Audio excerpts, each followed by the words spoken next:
paramilitary tactics, so-called gray zone attacks, and actions by Russian soldiers not wearing Russian uniforms. Remember when they moved into Donbass, the little green men?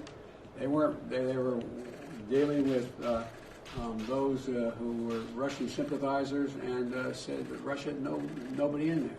Well, that includes little green men in uniforms as well as cyber attack. We have to be ready to respond to these as well in a decisive and united way with a range of tools at our disposal. The Ukrainian foreign minister said this morning that he's confident of our support and resolve, and he has a right to be. Now let me turn to the topic of the day. By enacting the bipartisan infrastructure law, we demonstrated that Democrats and Republicans can actually work together to get something done. And by implementing it efficiently and effectively, we're going to demonstrate that government also can work for people efficiently and effectively. In just 2 months, the investments are underway to modernize our roads, our bridges, our ports, our airports, our rail, delivering high-speed internet and clean water, and expand and modernize, as I said, rail, as well as strengthening the energy grid, and the list goes on. Up until now, our nation has never fully made this kind of investment. In part, that's the reason why we've had the whole problem with regard to supply chains. But when we start moving stuff faster through our ports, when bridges don't have weight restrictions, when there's less traffic on our roads because there are more roads to travel on and people aren't backed up bumper to bumper, and more capacity in our rails, that's how we resolve the supply chain problems and get goods to people, and we get them to them quicker and cheaper. And I know you've been all over the country, Mr. Mayor, former mayor, and my buddy, meeting with mayors and governors, county commissioners, tribal leaders, and like I did with the Recovery Act, which was a similar kind of operation, because we need to stay on top of it. I know you remember, Marty, as a mayor, what it was like and how detail really matters. And so the detail matters, execution matters, and I'm looking forward to an update on where we are now and where we're going from here. So thank you very much, and I'm going to turn it over to the guy who I asked to come out of retirement, not retirement, but come and take over his gigantic job for me.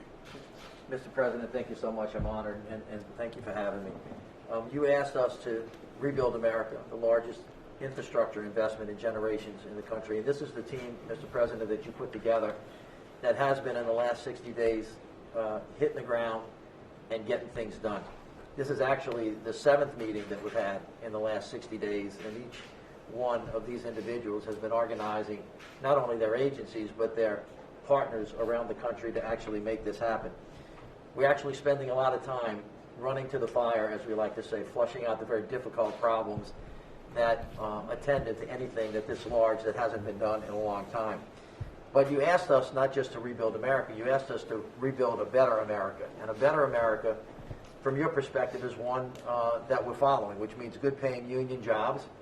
It means using products that are made in America so we can boost our domestic manufacturing, so that we can take the supply chains back and grow our independence and our safety and our security and lower costs for average Americans.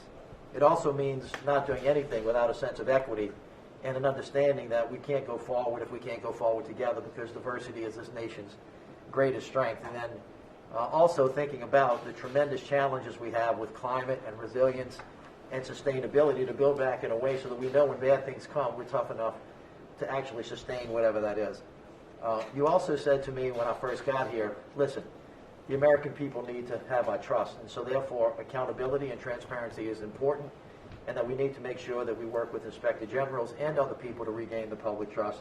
We've done all that stuff. And then finally, as you have reminded me, when you ran the Recovery Act, downline logistics, getting it right on the ground where it matters with people where they live, is critically important. And so, Mr. President, this is your team. We're hard at work.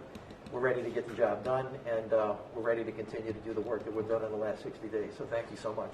Okay, let's get to this. Mr. President, have you heard the Ukrainian president's comments that there are no hiring? Let's go. Come on, let's go. Will you reassure the Ukrainian president? Thank you, guys. Let's go. Thank you. Thank you.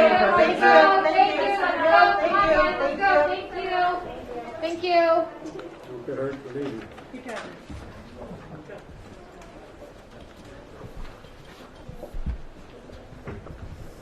Thank you, sir.